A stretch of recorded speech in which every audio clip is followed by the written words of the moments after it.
with a falsehood, you're faced with two options. You can accept it or you can reject it. The basis upon which we take one of these actions is a product of our critical thinking capabilities and a desire to know what is true instead of confirming our bias. A lie can travel halfway around the world while the truth is still putting on its shoes.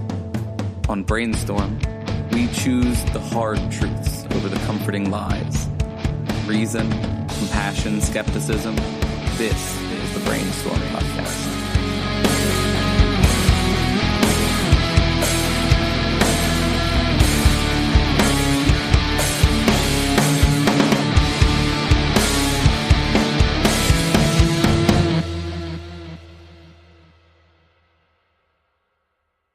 Hey folks, I just want to intro this interview quick. This is with Dr. Edwin Hodge from the University of Victoria. We talk about extremist groups, from everything from the sovereign citizens and free men on the land to incels and men's rights activists. We talk about some of the links between some of them and some of the history of certain groups. I interviewed Dr. Hodge about social justice about 2 years ago, and that is part of the Hardcore Skeptic series. And I really think that he has a great take on some of this stuff, and he's got a lot of knowledge on it, and it was really cool to talk to him again, and I really appreciate his time. I'm just going to throw a quick promo in here for another podcast that maybe you should check out. And after that, I hope you enjoyed the interview. My name is Jonathan Ariola of TDTF Pod. The more voices you hear, the more we observe and feel, the more we learn about the other facets of this complex and wondrous beast that is humanism and free thought. Join me on the science-loving journey through topics like justice, murder, family, diligence, taste, history, society, race, boob jobs, law, addiction, video games, fear, sacrifice, children. Wait, not sacrificing children, that's not what I meant. Bring the popcorn and watch me break down the issues too deep, too fast. Join me at TDTF Pod. I'm Jonathan Ariola. Talk to you soon. All right, so welcome to the Brainstorm Podcast, Skeptic Studio. I'm talking to Dr. Edwin Hodge about extremist groups, which is something that you've been studying for a while, eh? It's kind of my jam. Kind of your deal, eh? So, I guess just as to start off, I mean, obviously we'll have to get to current events at some point, but just to start off, what qualifies a group as an extremist group? So that's a good question. It's one that sociologists, so my discipline, it's something that we go back and forth on. Generally, when you're talking about extremist movements, you're talking about groups of people who are bound together by a shared ideology or shared belief that is significantly at odds with sort of mainstream society. Okay. Or sort of more colloquially, it's groups of people whose beliefs are a radical departure or an extreme departure from otherwise sort of mainstream beliefs. So an extremist, someone might have some random folks might have a belief that there are some general differences between populations of people, right? But an extremist would believe that races are fundamentally different and that you can organize them in a hierarchy, for example. Oh, okay. I guess it makes sense. Like, it would be the extreme version maybe of like some almost kind of not necessarily mainstream belief, but kind of like outside of the mainstream belief. Yeah, I mean, extremists, you're not going to find too many people who are like extreme ice cream lovers, right? I mean, you might find them, right. but that's, I mean, loving ice cream to a ridiculous extent is going to do nothing except make you a bit fat, I guess. But, right. But potential diabetes. Exactly. Exactly. Your love has driven you to type 2 diabetes. But the extremists that we're interested in, I think, are the ones that their beliefs are extreme manifestations of certain social movements, certain social ideologies, beliefs about people or about politics. Okay, so in that vein, like, what are some of the extremist groups that you've studied? So some of the extremist groups that I've looked at white supremacist groups. Particularly, I looked at neo-Nazis, Ku Klux Klan, and various spin-offs of the Aryan nations. But I've also looked at the sovereign citizens movement, or what in Canada is called the Freemen on the Land. There's actually a fair number of them kicking around the prairie provinces, Yeah. and kind of an unusual amount of them on Vancouver Island, which is where I'm based. Interesting. I've also looked at the alt-right. I've looked at the men's rights movement, the red pill movement, the incel movement.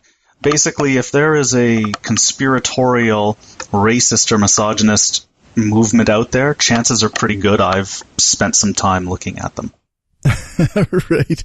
So, is there some kind of common thread throughout these kind of groups, or is it just like that they live in a conspiratorial type world?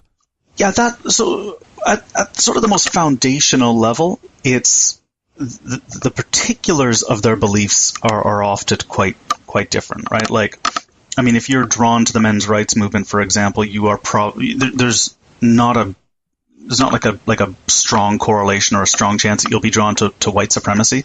They're two different things. Now, that's not to say there isn't overlap.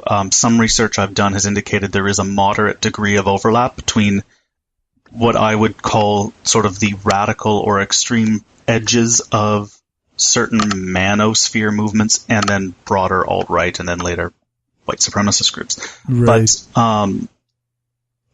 But most of what binds these groups together is, as you say, sort of a conspiratorial worldview, a belief that those of us who live our everyday lives accepting sort of the general truths that have been presented to us are somehow that we're misinformed, but that they know the truth, and the truth is usually the opposite of whatever we've been led to believe. So for white supremacists, the belief is that white folk are under threat, right? That we as white people are under threat of annihilation, or in the new parlance, we're under threat of replacement by immigrants, primarily non-white immigrants.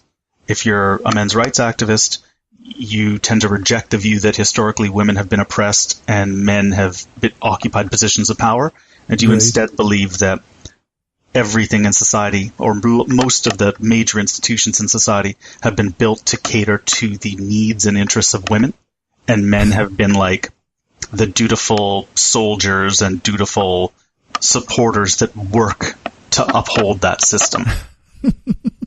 risking their lives to Yes, working in the coal mines, getting the black lung so that the women folk can stay at home and eat their bonbons. Jeez.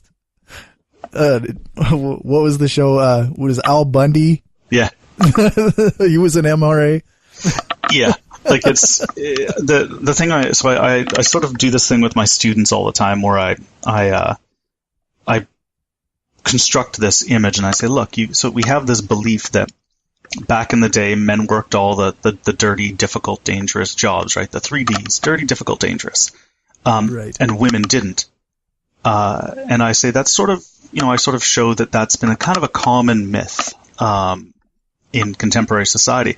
But then I pull up pictures, everything from like, there's these sort of etchings that were done, not etchings, but like pre-photograph, whatever they're called, plates or whatever from back in the day that show women and children working alongside their husbands in the coal mines. So like the dad would be at the bottom of the pit chipping out the coal. The little kids would be loading the coal into the trolley, and then the mom would be often stripped to the waist with a yoke around her neck, and she would be bent over double, pulling the cart out of the mine. So basically it was, the family that toiled in the mines together stayed together and then subsequently died of black lung together. Right, yeah. So the long and the short of it is that women have always worked, and they've always worked dangerous jobs. But in the conspiratorial worldview of some extremist groups, that's not true. The truth is that women have never worked, or that non-white folk have never been oppressed, that sort of thing. The way you kind of described it, it almost reminded me of flat earthers. Oh, yeah. Like the idea that the things that regular people believe, the world is actually the opposite of that. Yeah. Yeah, so that's pretty typical of a lot of conspiracy theories. Conspiracy theories have a number of sort of key components, regardless of the substance of the belief. And this conspiratorial thinking has these sort of key elements to it. And one of the elements is this sort of self-protection mechanism. So you're taught that up is down, black is white, the earth is flat or hollow, whatever. And everyone else is lying to you. And any evidence that's presented that shows that your beliefs are false is then taken as proof that somebody is trying to bury the truth, right? So they take as given the truth claims that they've established, right? So the world is flat. They take that as true. Because it's true, anything that disconfirms it must be false. It doesn't matter that, like, you can see satellites. It doesn't matter that when you get to the top of Everest, people have said, like, you can look out and you'll see the slight curvature of the earth. Like, none of that matters because the axiomatic, right, that the foundational belief is unquestionable. The world is flat. Right. So anything that challenges it is just dismissed. So when we talk about, like, neo-Nazis or anti-Semitism, they believe that the world is being run by Jewish people who are trying to replace the white race with people of color, and there's no way that you can reason them out of that. No. The most white supremacists. So there's a sort of there's a gradation to white supremacy, right? There's sort of the low grade, sort of passive participation in everyday white supremacy, right? Like Canada is built basically, it's built on a foundation that privileges whiteness. So you take part in that, you're taking part in a systemic white supremacy. You're not doing anything active, but you might not be doing anything to stop it either. Right. And then at the other end, you have the extreme, the fanatics, right? The hardcore, hardened white supremacists. Those folks, yeah.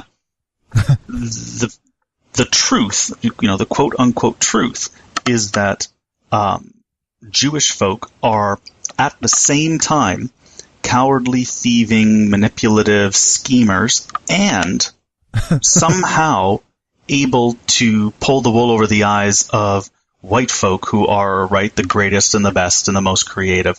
So they're whatever the Nazi needs them to be. They're both cowards and weak, but also master manipulators and strong. And then in some of the more extreme conspiracies, Jewish folk, because they're weak, right, they're seen as this weak, manipulative people, they need soldiers, so they enlist the aid of... So back in the 90s and 80s and 70s, it was the Jewish folk, they solicited the aid of black folk to be their foot soldiers, right? But that's changed. Now it's the Muslims, right? Because okay. Because 9/11. So interesting. So yeah. How do they? I suppose they don't have to draw a logical conclusion, but how do they match that up with the Israel-Palestine type conflicts? They don't really think about it quite like that. Okay. Some groups will. Or some folks might, but there's a lot going on. They might say that, well, that's just politics, right? Like, just because they're using Muslims in North America as sneaky soldiers doesn't mean they don't also hate them and want to fight them for their homeland or something. Like, basically, they'll come up with a hypothesis or an assertion, right? And if that assertion is shown to be false, they'll just fall back on another one. Yeah, that's interesting. I've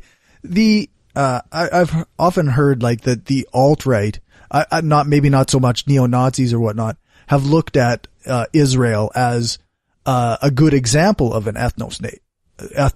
They don't like Jewish people in North America or whatever, but they look over at Israel and they go, okay, well, we can do what they're doing. They're doing that right.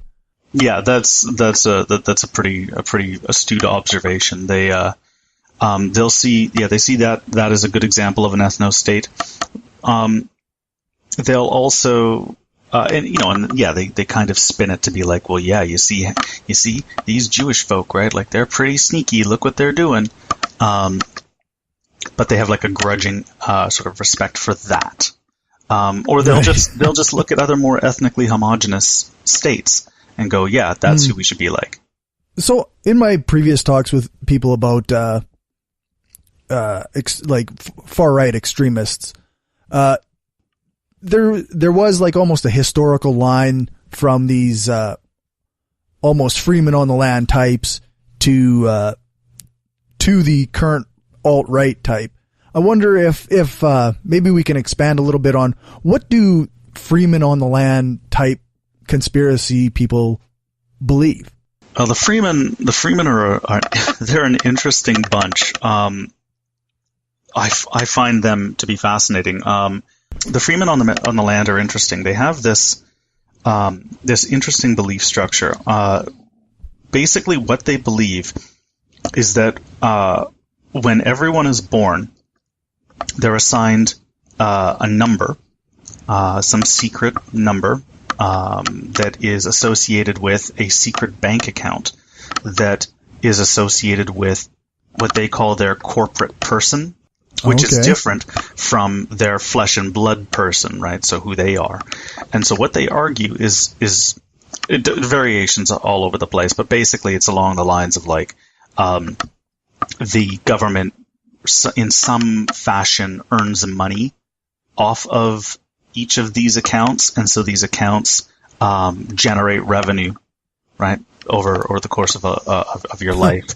And if you are able to separate your flesh and blood person from your corporate person, you can then basically live debt free, because all debt is associated with your corporate person and not your flesh and blood person. So they think if they can separate themselves, often using what amounts to sort of legal mumbo jumbo, they use really strange patterns of capital letters, punctuation, very specific turns of phrase, all in this sort of legalese. They think that if they say it right and do it right, it forces the government to acknowledge this debt and to separate the two people apart. So that's like at the esoteric level, that's what they believe. A lot of them also just more practically believe that the government has no right to tax them for anything. The government has no right to demand insurance or licensing, anything like that. They believe that basically they have the right to more or less do whatever the hell they want. They don't recognize the validity of courts. They don't recognize the validity of law enforcement agencies or law enforcement officers. They will often engage in what some observers call paper terrorism, where they will issue false liens against property. They will establish what they call common law courts, which they're like the judge and jury, and they'll render judgments against judges and lawyers and law enforcement, and basically say, like, you can't do anything to me because our common law courts have found you guilty of treason or something. That's pretty wild. Yeah, they also, even in Canada, like Freeman on the Land will draw on like certain elements of like American law, specifically the laws that govern interstate commerce. They'll also draw on maritime law. it's very, very strange. But a lot of it came out of these sort of anti-government, anti-tax protest movements in the 1980s in the U.S. Okay. And they've just been adapted to the Canadian context. It sounds like these are people who should almost, if they really just think that the government should have no power over them, should probably live off in the cabin in the woods with no part of society. Mm-hmm. And some of them certainly do. You'll find that there is a fair degree of overlap between preppers, right? Doomsday preppers and freemen on the land. But yeah, like even on Vancouver Island and in Vancouver, like in the Lower Mainland, that has a fairly dense population, you'll find these guys. Right.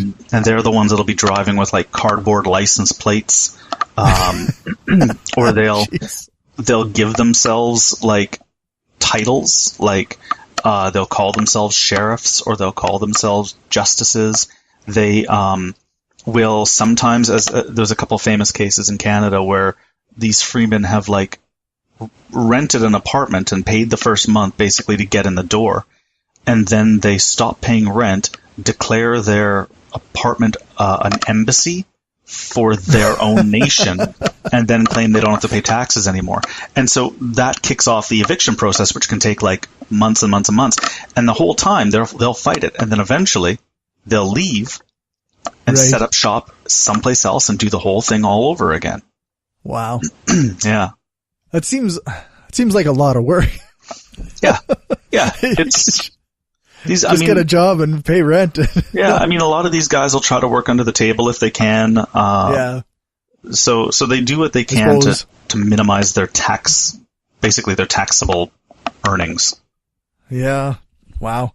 Part of me, like my brother is schizophrenic, and part of the delusions that he had was like that society owed him all this money. And I wonder if maybe like some of that came from like this kind of freeman on the land type idea where you have a corporate number and the government is making all this money off of you. I mean, without knowing too much about your brother, like just that one delusion of like the government owes me money. That's one of the foundational sort of beliefs of the freeman on the land. And I mean, if you go online, you find this stuff everywhere. I mean, the single greatest gift to the extremist movements around the world has been YouTube, and sort of the blogosphere. Like it's been wonderful for them. No kidding. Do you think that, like YouTube might have some culpability in increasing this kind of extremist viewpoint? Yeah, so I don't know too much about like what YouTube does, but I do know that excuse me, the way their algorithm works is that every time you watch a video, their search algorithm looks for more videos that are like that video, right? And then arranges them often by popularity, and so you can find yourself, just do this sometime. Log on anonymously, like don't screw up your own Don't sign account. In. Yeah, but go on anonymously. And just start on like, on some random anti-feminist or some random conservative or sort of libertarian thing. Start on one. And then just start clicking the top rated next video in the line kind of thing. And pretty quickly you get into some weird stuff. Like you go down some strange rabbit holes. And if you're not a discerning consumer of media, that has a tendency that can go bad for you because I mean, if you don't know how to tell good information from bad, you're in trouble. Right. Yeah. It could take you down some pretty extreme rabbit holes. Mm-hmm. I was listening to another show a while ago, and there was like a person who studied YouTube algorithms, and they basically said that like anything that you start with, you will gradually get into more and more extreme versions of it. Mm-hmm. Yeah, I went down the rabbit hole when I was doing research on another project, and it's pretty amazing how quickly you go from, like, you know, some random men's rights YouTube channel, Dean Esme or Paul Elam or something. How you start there, and you pretty quickly go into, like, the pickup artist stuff and the red pill stuff, and then you start getting into, like, stuff talking about, like, men going their own way, and then you get into a lot of, like, the anti-feminist stuff, and that anti-feminist material, like, that's a huge market for YouTube, right? Like, yeah, that anger, like, that outrage, that really drives clicks, and some of that stuff can get pretty intense pretty fast. Yeah, maybe we should talk about the red pill a little bit. Like, that seems to be, from somebody who's not very entrenched in it a lot, I've seen, like, the red pill as a meme almost among all of the different extremists that I've witnessed. They all claim that they've been red pilled. Does it have its roots kind of in the MRA world? Yeah, the red pill, my understanding of the red pill is actually that it didn't start in the men's rights movement. It started as an extreme manifestation of the pickup artist subgenre, if you will, of the manosphere. It started with those guys. Guys like Roosh V, right, from Return of Kings, who incidentally is no longer making money, apparently, which is awesome. Yeah, that's right. But it started off there, and it became pretty quickly. It was adopted by, at first, other groups in sort of the manosphere, but then later it became like a pretty common term in the alt-right as well. And so now you have this, anybody who has spent any time in these sort of circles, right? These fellow travelers, the alt-right, the manosphere, white nationalists, all of this. Red pilling is, you hear that term or you read that term pretty frequently. So back in the 80s and 90s, you would see among white nationalists, you would hear a lot of, like, people talking about when they became racially aware, right? Oh, that was their term.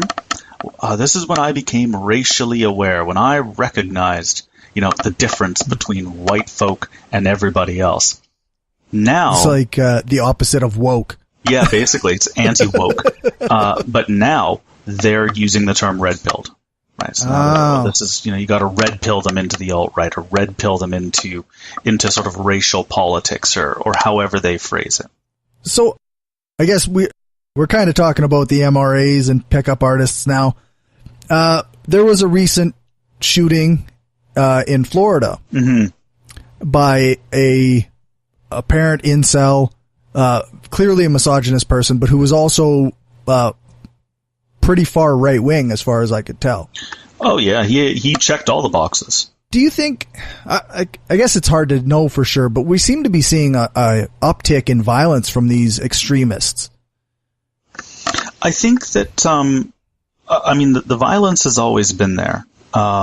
Certainly that's true in Canada. I mean, people are talking about this Alex Manassian, or whatever the hell his name is. Oh, the guy right. The guy in Toronto, and they're talking about this guy and like, oh, we need to have this serious conversation about incels and red pill, and this is just horrible. And you know, a bunch of us who study this stuff are like, have we forgotten Marc Le Pen already? Like, 1987, murdered 14 women in École Polytechnique after separating them out from the men, declaring, I hate feminists, and gunning them down. The dude's manifesto reads like every other hardcore men's rights screed that you're going to find online. So the violence, we're seeing it maybe a little more now because I think we're primed to see it, right? Like those of us. So a chief complaint, even among folks on the left, is that the left in the last 30 or 40 years has become complacent.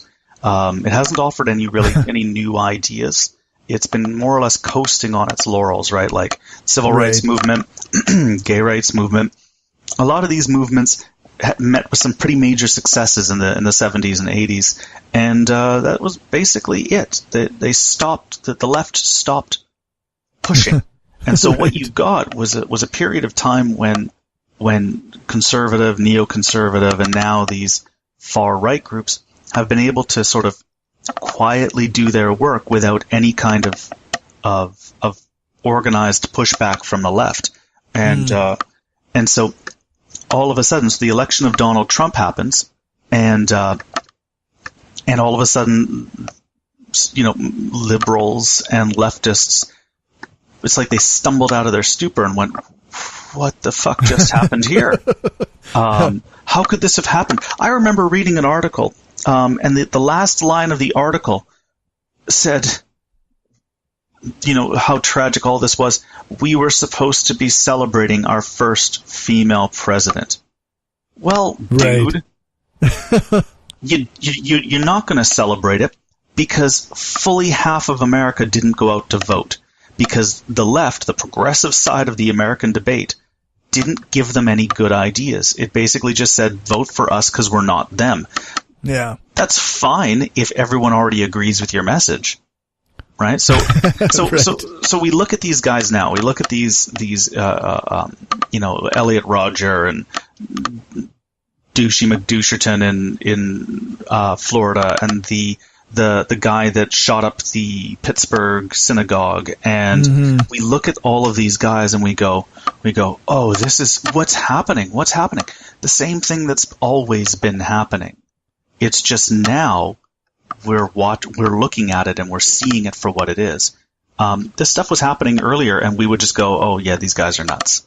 Right. But the 80s and 70s and 80s, we had spikes in anti-government militia groups all over the place. In the 90s, we had the same. We had anti-government groups, popping up everywhere. Waco, Texas happened in the 90s. Ruby Ridge happened in the 90s. We had these spikes. The Hutari militia in the early 2000s, like this anti-government extremist violence has been kicking around forever. It's just now there's a new face on it. It's just a new outlet, and now it's the misogyny is what's up front. It's hard for these far right guys to be anti-government. They're in power, right? Like they won. So what are they arguing against? Right. Something that, like when I was seeing some, like the pipe bombs, for example, that were being sent to American politicians, and others, I guess. I was kind of the opinion that this was par for the course. Like I was in the middle of learning about extremists and reading a book on extremists, and it seemed this is exactly how they behave. But I wonder, has there been an increase in extremism, like due to internet culture? Like, is there some interchange there that's been going on? Yeah, so there's certainly been an increase in the amount of rhetoric. When the last time far right extremism, the last time far right extremists were this visible, this vocal, was as I said, the 1970s, 1980s, with the rise of far right anti-government militia groups, right? So these are like the Montana militiamen or whoever, right? Those groups had to rely, in order to communicate and spread their message, they had to rely on things like mailing lists and pamphlets, leafleting campaigns where they would go and hand out stuff, or in the case of the militia groups, gun shows. They could go to these gun shows and set up a booth about is the government getting you down? Get your guns, come join our militia. And they could hand out stuff. But their reach was limited.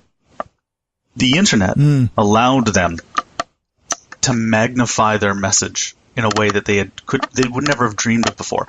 Did you know, back in the day, if I was a Nazi and I wanted to know what other Nazis were thinking, I would have to find a shitty quality mailed out magazine from a buddy, or like I'd have to dig around and find it. Once I found it, if I was lucky, there'd be a phone number, a toll-free number at the back of the magazine that I could call, and it would connect me to an answering machine. And the answering machine would just have like 2 minutes of hate about whoever you hated that day, Jews or black folk or whatever. And then I could, get the beep, the message beep, and I could spew that hatred back. And then other people could listen to those messages, and it was it was sort of this very clandestine kind of organization. Now with the internet, all it takes is some dude spending a couple of bucks on GoDaddy, and he's got access to a platform that he can now spread that hate free. Like it's, a couple of bucks, a few bucks a year, and he's good to go. GoDaddy, Gab, right? The sort of the alt-right alternative to Twitter was hosted on GoDaddy.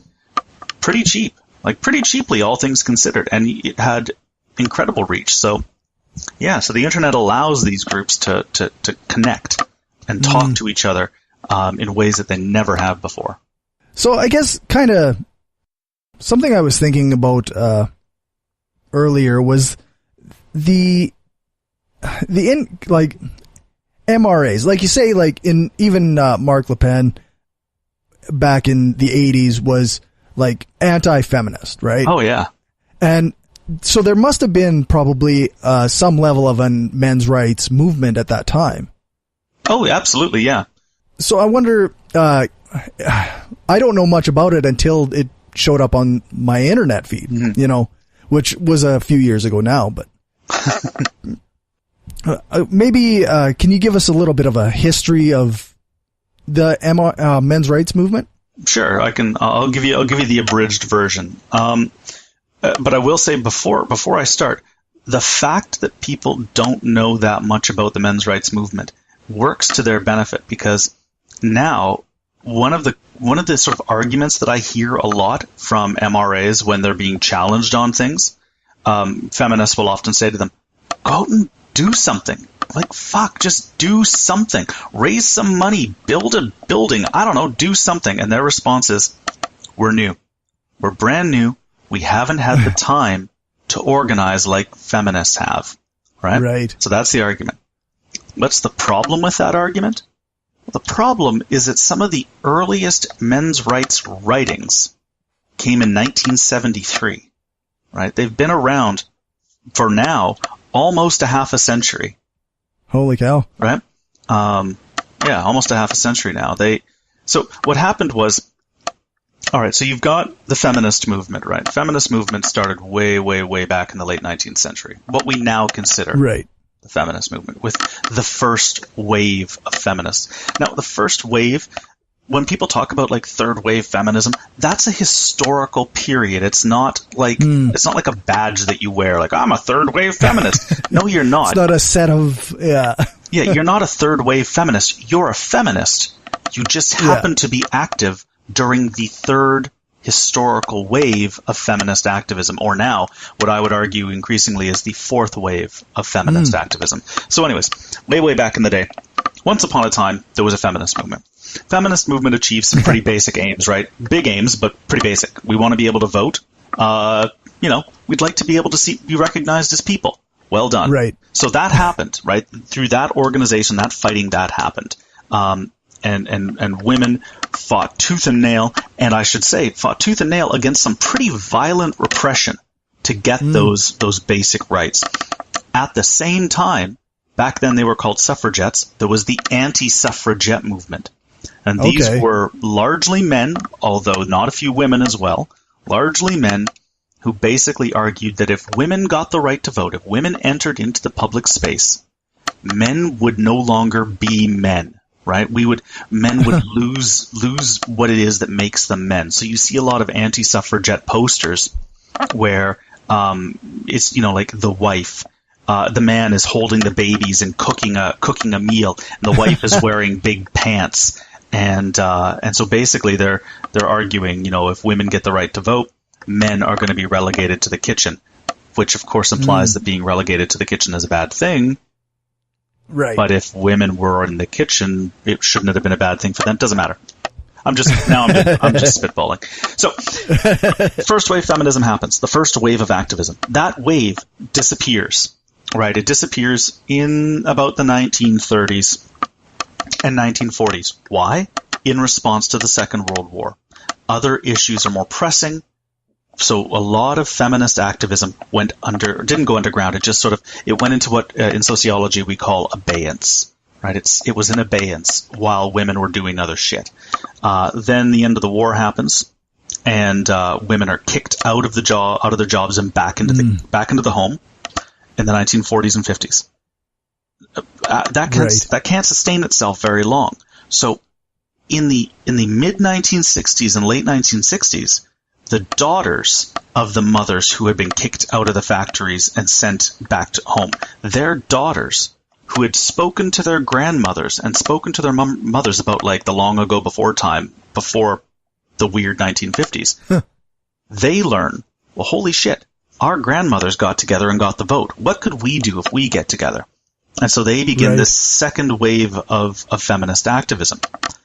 Now that wave is important because although there were anti-feminists then, that anti-feminists were just everybody. They were conservatives. That was society, right? Right.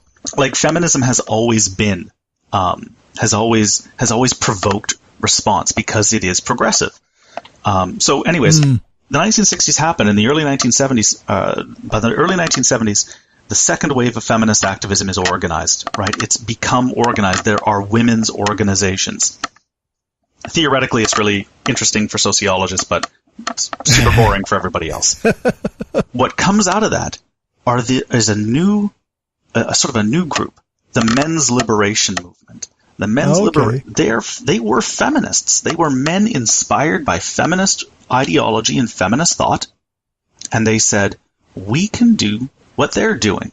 We can create these movements to help emancipate men from restrictive gender roles. Woo, wicked. Okay. That lasts for like 4 years before it begins to fracture. And it fractures along, I guess, there's sort of these fault lines that emerge, splinter the movement into three distinct entities. The first is the pro-feminist men's movement. That's the one that is now the sort of in academia. It's the one that the White Ribbon Campaign is a part of. Ideologically, they're the inheritors of this. They're carrying on the legacy of the men's liberation movement. Okay. And you find these groups. The White Ribbon Campaign is probably the most famous, the most visible of these.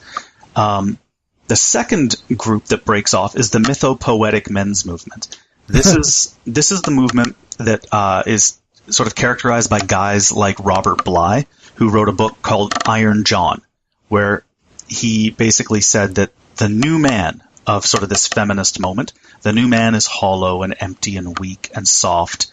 He's lost his masculine essence. We need to help him regain it. They don't hate feminists. They just are ambivalent about them. They're off doing their own thing. So men go off into the forest and they stand around a fire and they scream and beat drums, and that's what they do. I've heard of those things. Yeah. They're getting in touch with their masculine essence, right? Because they're essentialists. They think that there's this intrinsic masculine spirit. It is the largest of the men's organizations operating today, right? So that's groups like the Mankind Project. There's like the New Warrior Adventure Training, which is like the self-help thing for men. There's actually a Netflix documentary. You must watch this, I think. They have a whole thing on the men's rights movement, but there's a section in there on the mythopoetic men's movement, although I don't think they call it that. Again, doesn't matter. I'm just ranting. Finally. Yeah, no, that's perfect. Finally. I'm going to look that up for sure. It's great. It's really fascinating. And I will say that the reporter who went in to do the study of the men's rights movement, she basically hit the nail on the head. She got it. Like, I say this as someone who studies them. She did a pretty good job. The third group is the men's rights movement. The men's rights movement was, from the beginning, explicitly anti-feminist. It argued that the men's liberation movement they argued that it was destroying men. It wasn't weakening them or feminizing. It was destroying them. It was upsetting the natural order of things.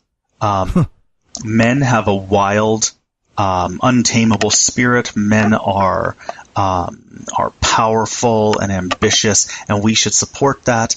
And feminism wants to shackle men, right? Right. It wants to empower women at the expense of men.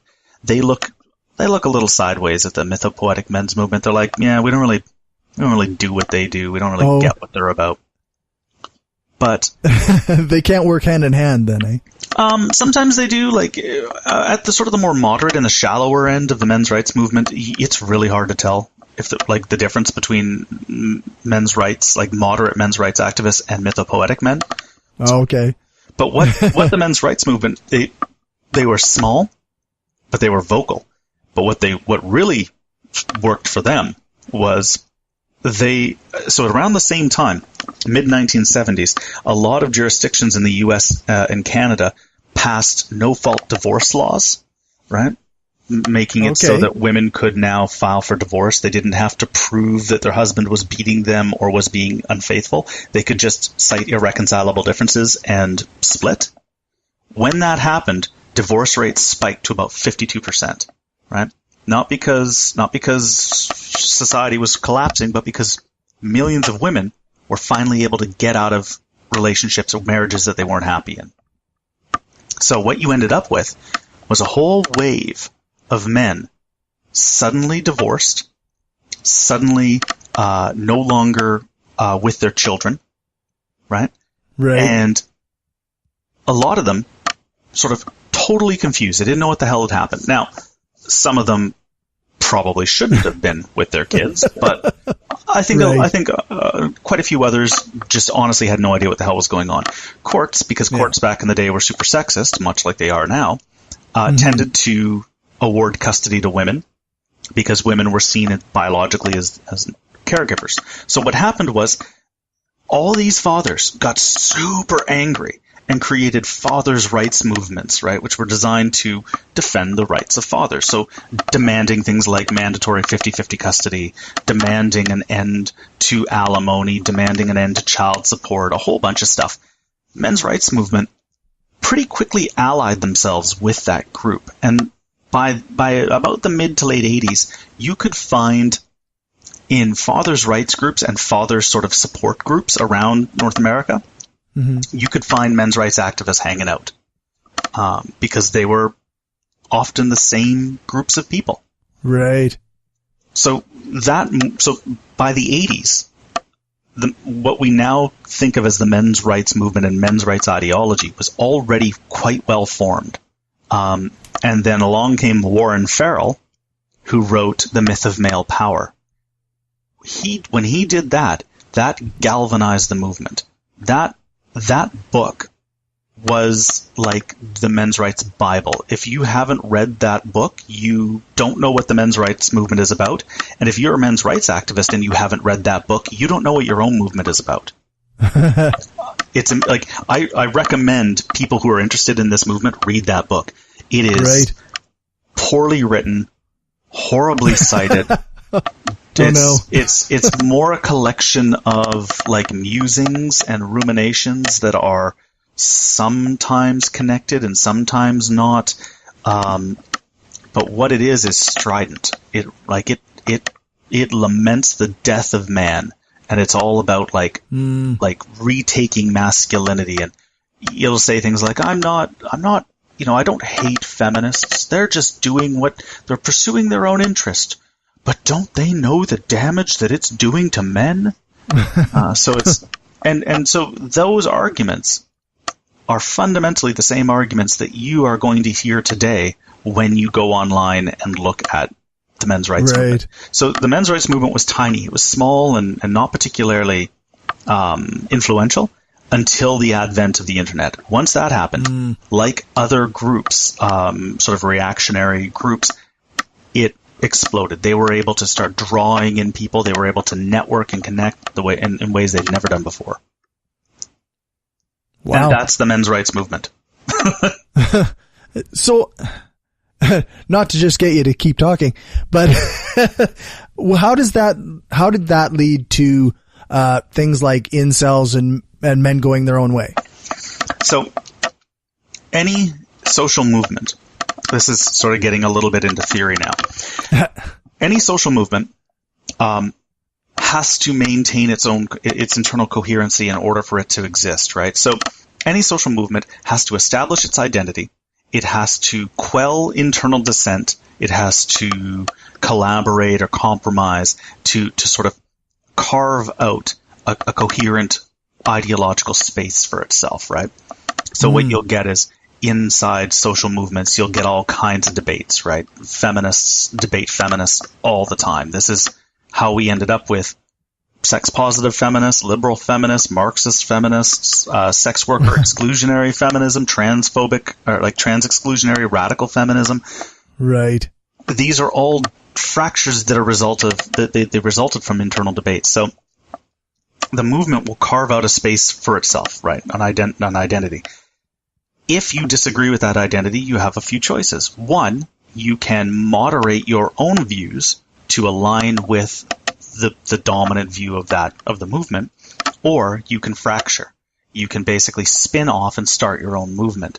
So the men going their own way, for the most part, they're taking the men's rights ideology to its extreme logical conclusion, right?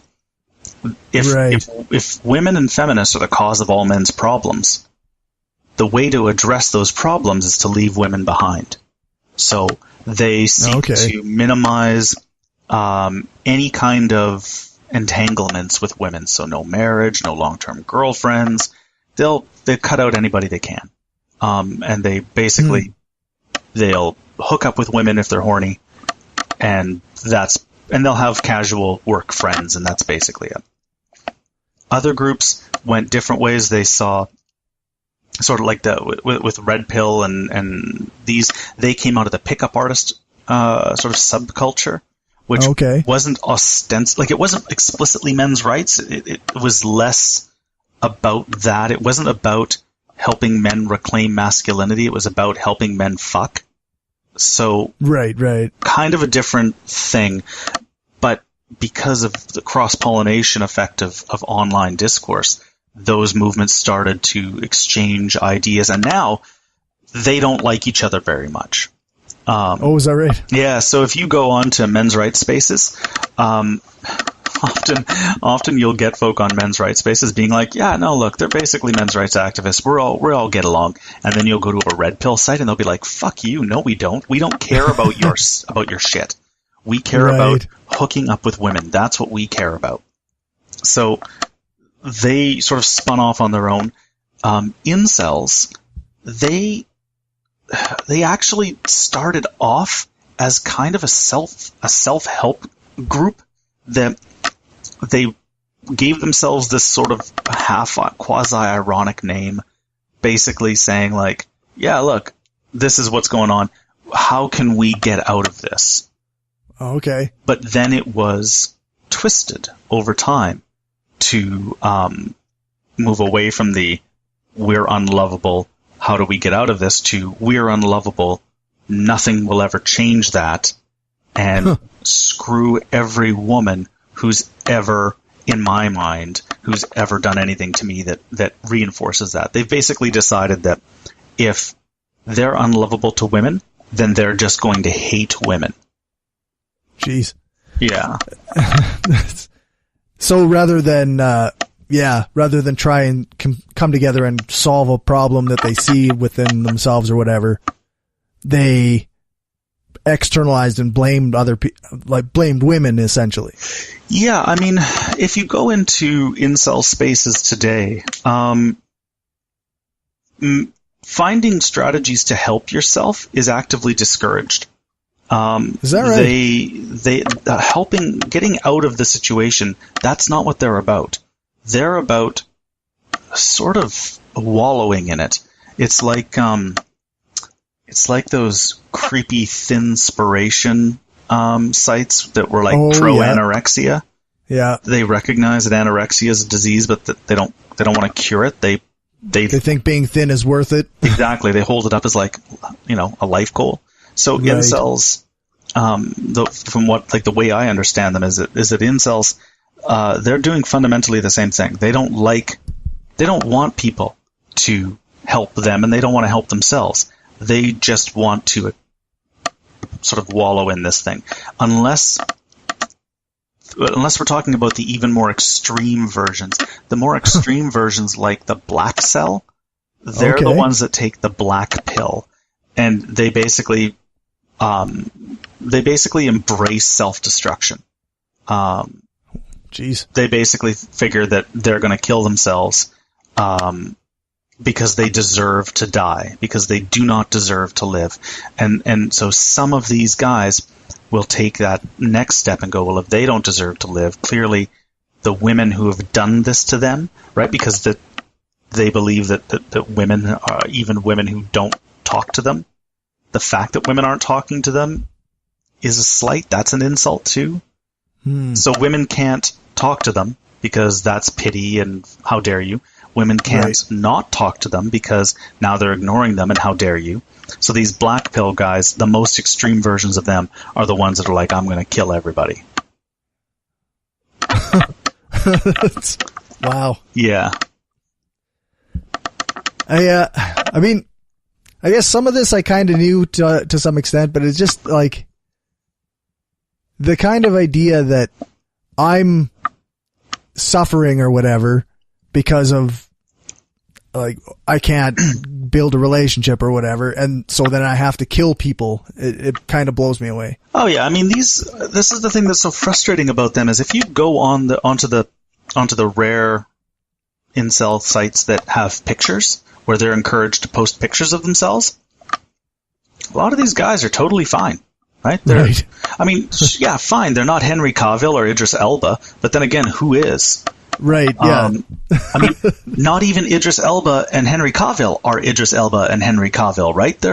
They go through so much post-production and training and makeup and like, yeah. But a lot of these guys on these sites, they're fine. Like, they're fine. You look at them, you're like, okay, you got some acne. You and 50% of the population. I don't know what to say, man. But they'll, my Adam's apple is too large. I'm never going to find love. Jesus. What? Pick on like a small, very superficial thing and just blow it out of proportion. Oh, yeah. I mean, I firmly believe, I don't have a lot of evidence to support it, but I firmly believe that a lot of these guys are suffering from undiagnosed body, like dysmorphic disorder, right? That they have body image issues. Right, eh? And that it's just that their focus is not on fixing it. Their focus is on sort of like kind of macabre fascination with it, and it lends them, sort of leads them down this road to self-destruction. Does a group like that, is it a particular age group, or does it men of all ages fall into these groups? Yeah, the red pill, from my own research, looks like it's largely the under 30 crowd. Incels tend to be a lot of young men. Yeah. But, with a few that are in their 30s and mid-30s. The men's rights movement is interesting. It seems to be split. The ones that are more closely associated with the fathers' rights movement tend to be above 30, right? They're okay. Dads. They're the age of dads. They're right. in their 30s and 40s. They're in their midlife. That's where they're at. A lot of the ones that are online, if you give any credence to their own surveys, right? Their in-group surveys, they tend to be in their late teens and early 20s. So even though online they talk a lot about like, the courts screw fathers all the time, a lot of these guys are too young to actually have firsthand experience with that. So they're relaying messages that they've received from older men's rights activists. Yeah, that's interesting. Well, you take a look at sort of the intellectual heavyweights of the men's rights movement, or people that are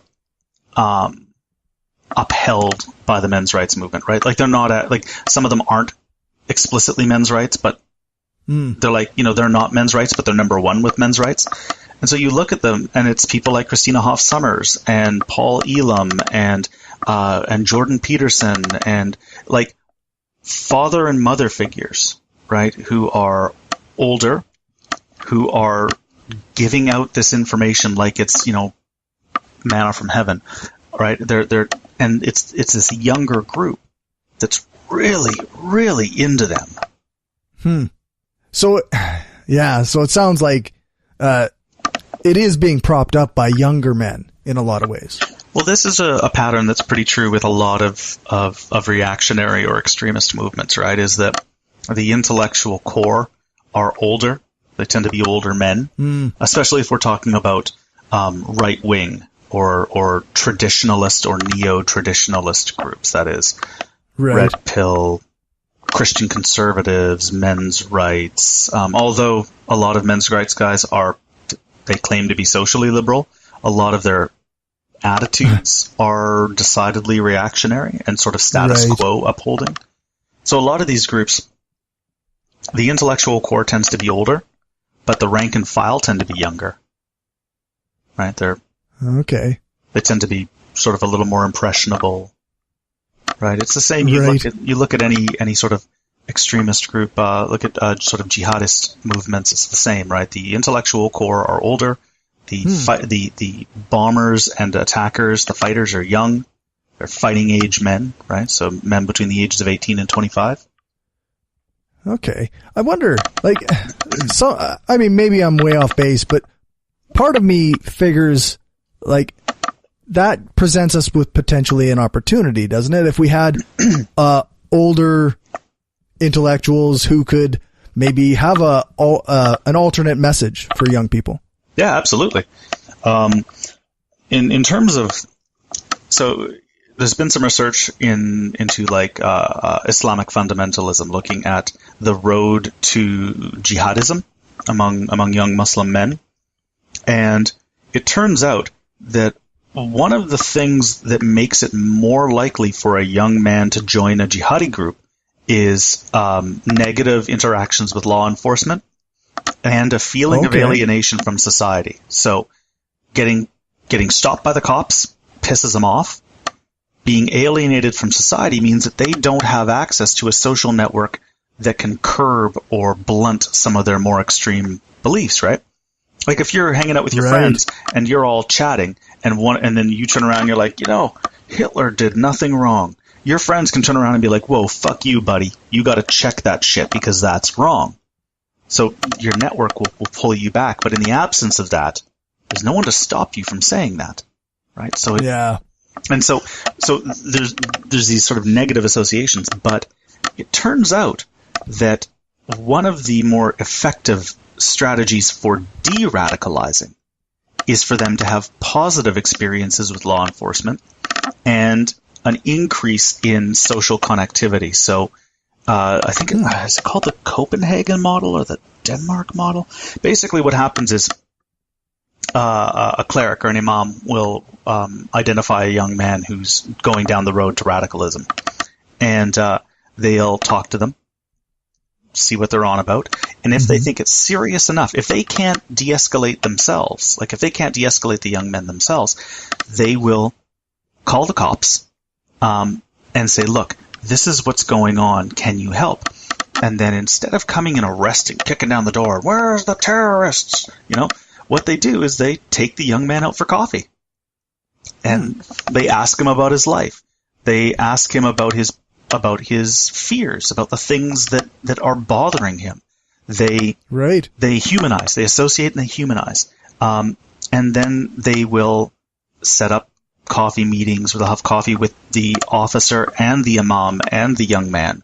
And then they'll bring in family members. And the idea is to reestablish those social ties, to make the young man feel more connected to his society, and to humanize, quote unquote, the enemy, right? The law enforcement that ordinarily would be stopping him. And what you see is in those cases, young men are much more likely to de-escalate. So one of the things that might be an opportunity for us is to find ways to re-engage these alienated young men in constructive ways, right? You get that sort of pithy thing of like, for God's sake, get a hobby, right? But Right. The truth is, having them participate in social activities does seem to help to scale back those attitudes, especially groups hanging out with diverse groups of people, right? Wow. I think that's a good place to stop with a kind of a positive end on there. A potential for opportunity for, I really like that. The re-engage in positive ways and help them build social groups. And I think that's a excellent way to message. Yeah, get them off the internet. Get them off social media. Social media is killing us all. It's the worst. So step away. Go play video games together. Like not online, together. In person. Play board games together. Go to the park. Go do hobbies together. Be together. That's more than anything, I think, is what can help de-escalate, to de-radicalize. And I think that's totally achievable. Right on. So I don't know, do you have much of a social media presence? After that rant? I used to. I used to. And then I was targeted by I was targeted by some men's rights activists, and and so I nuked everything. I had a blog that was a little bit famous in the skeptical communities before the skeptic community went alt-right. I had a Twitter presence. I had all sorts of stuff. Now I have nothing. Well, I have Facebook, and I haven't touched it in like 3 months. And I'm a happier person for it. Yeah, I used to be a member of an argument group that kind of let all political and ideologies join, and it was like no holds barred, right? Oh yeah. And I could tell every day that I was went into that argument group, I was getting angrier and angrier and angrier, and I was just, I used to be able to form like a coherent argument against people who were wrong.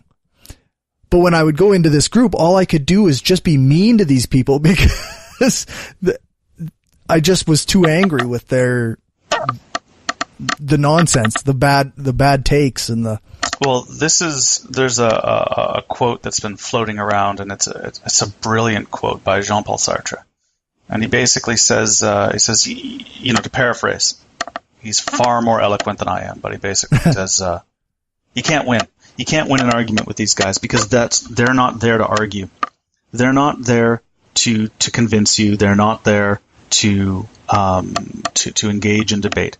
They're there to annihilate truth.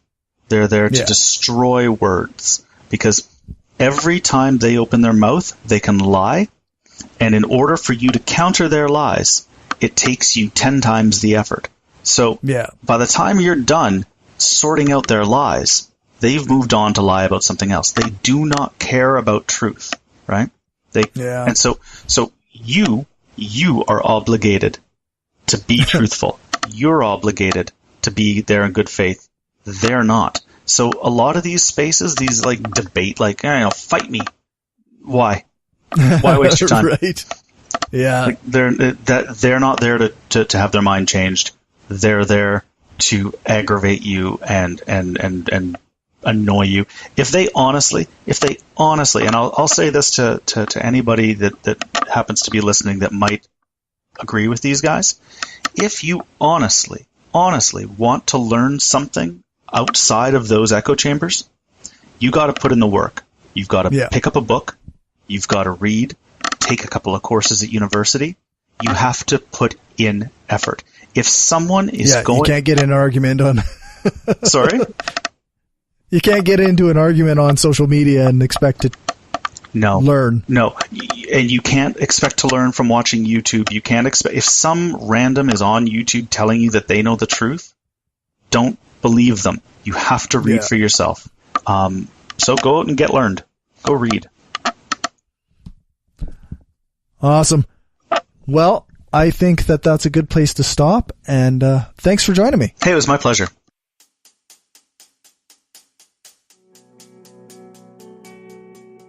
That's it for this episode of the Skeptic Studio. I hope you enjoyed it.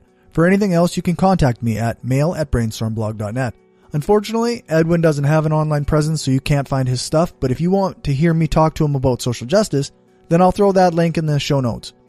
You can follow the show on Twitter at BrainstormPod, check out our Facebook page at facebook.com/brainstormpodcast, or join our discussion group, facebook.com/groups/brainstormpodcastfriends. Or you can follow me on Twitter at Hardcore Skeptic.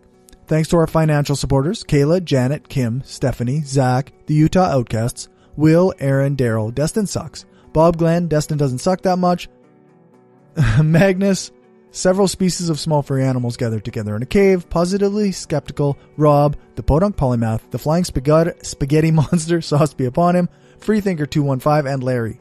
If you want to join them and help the show grow, then you can do that at patreon.com/brainstormpodcast.